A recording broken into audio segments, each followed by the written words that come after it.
তো আমরা বাংলা চলে পড়ছি, হ্যাঁ যে আমার কাকা বাংলা চলে পড়ছি, আমি খালা বাসা যাবো, তারপরে বুঝতেছি খালা বাসায়, হ্যাঁ এটা কাকা আছে, আমরা যেতেছি রওনা দিলাম নেক্সট। হ্যালো গাইস, আসসালামু আলাইকুম। তো ভিডিওর ফার্স্টের দেখেই বুঝে পারছেন আজকে আমি কইতেছি, আজকে আমি আমার খালা বাসায় বেরিয়ে দিয়েছি। তো আমাদের মুন্সিগঞ্জ থেকে রওনা দিয়ে দিলাম মিশু নিয়ে। তো এটা হলো আমাদের নদীর পাড় নয়াগাঁও এরিয়ার আশেপাশেই। তো এই যে নয়াগড় থেকে আমরা কি সুন্দর একটা ভিউ নিলাম রাস্তাঘাটের, অসাধারণ রিক্সা যেতে সকালবেলা। তো বলতে বলতে আসে পড়লাম আমাদের ফেরিঘাট। মুক্তপুর যেতে হলে যে ফেরিঘাটটা আপনারা জানেন অবশ্যই, ফেরিঘাটের সামনে এসে বললাম। ফেরিঘাট থেকে আমরা চলে যাচ্ছি যে টুটি করে আমাদের মিষ্টি গাড়ি দিয়ে। সেরকম একটা শীত পেতেছি, বাতাসের যে ওয়েদার, সকালে যে ওয়েদারটা অস্থির ওয়েদার বলতে বলতে আমরা চলে আসতেছি মুক্তারপুর। তো বলতে বলতে মুক্তারপুর এসে বললাম। মুক্তারপুর থেকে আমরা এখন যাবো আমাদের ঢাকার উদ্দেশ্যে। তো ঢাকায় যে মুক্তারপুর সিএনজি স্ট্যান্ড এসে বলছি, মুক্তারপুর সিএনজি স্ট্যান্ড থেকে আমরা সিএনজি নিবো। তো এই যে রিক্সা লাগে, রিক্সা ভাড়া দিয়ে আমরা এখন সিএনজি স্ট্যান্ড দিকে যাবো। সিএনজি স্ট্যান্ড থেকে আমরা অলরেডি সিএনজি গাড়ি নিয়ে ফেলেছি। তো আমাদের তো আজকে মূলত আমার মেয়ে জয়ন্তীকে নিয়ে অল ফ্যামিলি, আমার ছোট ভাই যে, তো আমিও যাচ্ছি তাদের সাথে ঢাকা বেড়াতে। গাড়ি নিয়ে এসেছি আমরা, পাঁচটা পাঁচটা নাই আমাকে সব ডলার।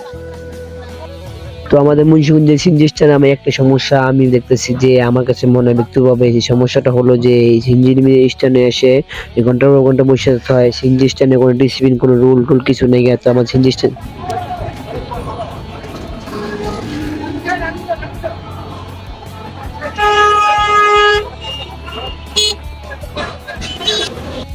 তো আমাদের মার্সিডিজ গাড়ি উঠে গেছে মুক্তাপুর ব্রিজের উপরে। তো আমরা মার্সিডিজ গাড়ি দিয়ে আমরা অল ফ্যামিলি নিয়ে যাচ্ছি আমরা। তো এই যে মুক্তাপুর ব্রিজের কি সুন্দর একটা ভিউ দেখতেছেন।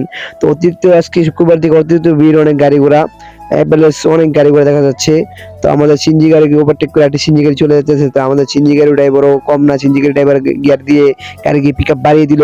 তো এই যে মুক্তাপুর ব্রিজের ভিউটা দেখতে থাকেন, কি সুন্দর একটা ভিউ, অসাধারণ একটা ভিউ। তো আমাদের গরিবের মার্সিডিজ গাড়ি কোনো গাড়ি দিতে কম যায় না, তাহলে গরিবের মার্সিডিজ গাড়ি শাসা করে যাচ্ছে, সেই অনেক গাড়িকে ওভারটেক করে আমরা মুক্তাপুর ব্রিজের সেই মাথা থেকে এই মাথা এসে পড়তেছি। তো মুক্তাপুর ব্রিজ থেকে শাসা করে আমাদের মার্সিডিজ গাড়ি।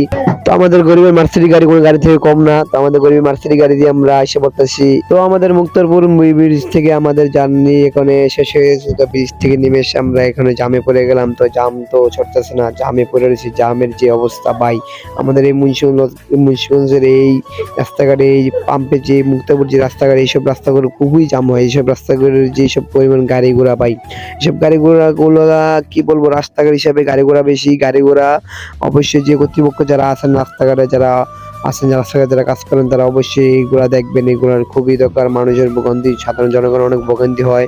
তো আমরা জামের থেকে এখন এই যে কিছু একটু গাড়ি লড়াচড়া করতেছে, তো কিছু গাড়ি লড়াচড়াতে আমাদের গাড়ি এখন থেকে এদিক দিয়ে একটা রাস্তা ছিল, ওই রাস্তাটা ছড়িয়ে দিল। তো ছড়িয়ে দেওয়ার পরে এদিক থেকে আমরা উড়ন্ত গতিতে আমাদের মার্সিডিজ যে ব্রিজ থেকে আসলে, তো ওই ব্রিজে এখন টোল ভাড়া দেবো। ওই ব্রিজে টোল ভাড়ার জন্য আমরা এখন এই ব্রিজের টোলের কাছাকাছি আছি, যে টোল ভাড়া দেওয়া হয়। তো ওই জায়গায় আমাদের এখন এই জায়গায় আমাদের সামনে যে সিএনজি গাড়ি টোল ভাড়া দেওয়া হলো, আমাদের সিএনজি গাড়ি টোল ভাড়া। তো ওই সিএনজি গাড়ি টোল ভাড়া হলো আপনার 30 টাকা। সিএনজি গাড়ি যে টোল ভাড়া, আর অন্য সেসব গাড়ি বুঝে টোল ভাড়া হয়। তো আমাদের গাড়ি টোল ভাড়া দিয়ে শাসা করে চলে যাচ্ছে আমাদের গন্তব্য। তো মার্সিডিজ গাড়ি তো কোন গাড়ি থেকে কম না, গাড়িতেও শাসা করে যাচ্ছে, গাড়ির গতি খুবই ভালো। তো আপনাদের উদ্দেশ্যে আমি বলতে চাই, এই রাস্তাঘাট যারা আছেন বা রাস্তাঘাট গুলা খুবই ধুলাবালি করে, এই রাস্তাঘাটের যারা কর্তৃপক্ষ আছেন অবশ্যই একটু ভালোভাবে এইগুলা নজর দিবেন। তো ভাই রাস্তাঘাটের অবস্থা খুবই খারাপ ভাই, রাস্তাঘাট খুবই ভাঙ্গাচোর, রাস্তাঘাটের অবস্থা খুবই খারাপ। তো রাস্তাঘাটের কাজ চলছে শুনছি ভাই, রাস্তাঘাটের কাজ ধরে আলহামদুলিল্লাহ মুন্সিগঞ্জের মানুষের জন্য অনেক সুবিধা, অনেক সহজ হলো। তো রাস্তাঘাটের কাজ ধরছে, রাস্তাঘাটের অবস্থা খুবই ভাঙ্গা ভাই, যে পরিমাণ গাড়ি ঝাঁকি খায় ভাই, অসুস্থ মানুষ নিয়ে এইসব লোকাল গাড়ি ঘোড়া দিয়ে যাচ্ছে, খুবই টাফ। এই যে রাস্তাঘাটের কাজ ধরছে দেখাচ্ছেন আপনারা, সুন্দর একটা উপরের ফ্লাইওভার ব্রিজ করতেছে সুন্দর। তো অনেক কাজ করতেছে আলহামদুলিল্লাহ, রাস্তাঘাটের কাজ অতি দ্রুত হইতেছে। রাস্তাঘাটের কাজ মোটামুটি অনেকখানি হয়ে গেছে। তো ভিডিওতে অনেক কিছু আপনাদের দেখানো বাকি আছে। তো ভিডিওটা যারা দেখতেছেন অবশ্যই ভিডিওটা এন্ড পর্যন্ত সম্পূর্ণ দেখে যাবেন। ভিডিওতে অনেক কিছু দেখানো বাকি আছে। তো এইদিকের রাস্তাঘাট খুবই ভালো, যেদিকে রাস্তাঘাট কাজ করা হয়েছে রাস্তাঘাট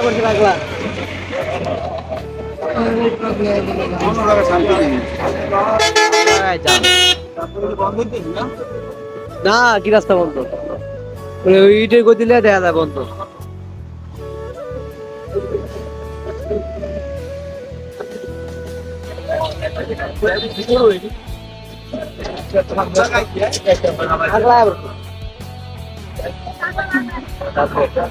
তো এটা হলো আপনার নারায়ণগঞ্জ যে পাগলা পাগলা বলে পাগলা, তো নারায়ণগঞ্জ পাগলা ওই জায়গায় আমরা আসছি বেড়াতে। তো এই পাগলার দিকে তো বলতে বলতে আমাদের দীর্ঘক্ষণের গাড়ির জার্নি শেষ। এখন এই যে আমরা এসে পড়েছি আমাদের খালাবাড়ির এই মেন রাস্তায়। তো মেন রাস্তা থেকে সবাই নামতেছে, তো গাড়ি থেকে আমার আন্টি খালা ছোট ভাই ওরা সবাই নামতেছে। তো এখন তো গাড়ি থেকে নেমে এখন আমরা বাসার উদ্দেশ্যে রওনা দিচ্ছি, গুড়ি গুড়ি পায়ে সবাই হেঁটে যাচ্ছি। তো এই যে উপরে যে ব্রিজ দেখতেছেন এই ব্রিজটা হলো আপনাদের পদ্মা সেতু মেট্রো রেলের ব্রিজ। তো আমরা পাগলা চলে পড়ছি, হ্যাঁ যে আমার কাকা, তো পাগলা চলে পড়ছি আমি খালা বাসা যাবো। কাকা কিছু কন, আপনি কি অনুভূতি? আজকে তো মনে হচ্ছে অনেক জাম পড়বো, কিন্তু আজকে কোনো এমন জাম পড়ে নাই। না, খুব আরামসে আমরা আসছি। যেটা ডরাইছি মানে যে জামের কথা যেটা ডরাইছি যে এই পঞ্চবটি রাস্তা জাম পড়ে অনেক, এই জায়গায় জাম পড়ে নাই গিয়ে আমরা সুন্দর মতো আয়া পড়ছি। দূরতে পড়ছি, ড্রাইভারটা খুব ভালো ছিল, অনেক কথা ড্রাইভার লয়ে কইলাম। আপনারা পদ্মা সেতু ট্রেন লাইন শুক্রবার দিন রওনা দিবেন, শুক্রবার দিন জাম টাম পড়তো না। তো নারায়ণগঞ্জ এরিয়ার ভিতরে অনেক অনেক জায়গা আছে অনেক সুন্দর। তো বলতে বলতে আমরা চলে আসলাম একটা দোকানের ভিতরে। দোকান থেকে আমরা কিছু কেনাকাটা করলাম বাসার জন্য। তো কেনাকাটা করে আমাদের এখানে সব বিল পাল সব দেওয়া হয়ে গেছে, তো এখন বাসার উদ্দেশ্যে রওনা দিব। তো এই যে সব থেকে কিনে নিলাম এটা নারায়ণগঞ্জের ভিতরে। তো আমরা সবাই মিলে হাঁটে হেঁটে যেতেছি। তো হাঁটতে আমাদের পায়ের জুতা ক্ষয় হয়ে গেছে, পায়ের জুতা ক্ষয় হওয়া অবস্থাও আমরা হাঁটতেছি। তো বেশিক্ষণ হাঁটি নিয়ে কিছুক্ষণ হাঁটছি। তো এই বাজারের লোকেশন হলো পাগলা বউ বাজার।